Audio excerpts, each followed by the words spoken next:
हाय viewers, हे बघा, हे मशरूम आहे ते मी साफ करून घेतले व्यवस्थित आणि पाण्यामध्ये धुवून घ्यायचे आहे.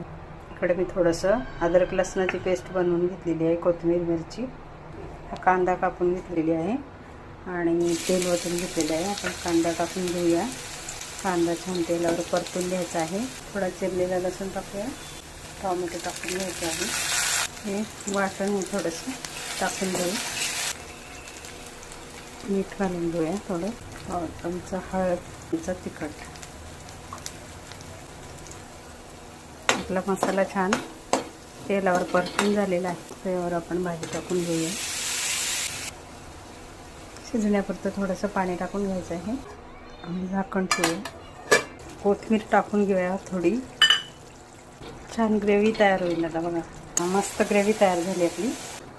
हे बघा, मस्त आपली ग्रेव्ही तयार झाली.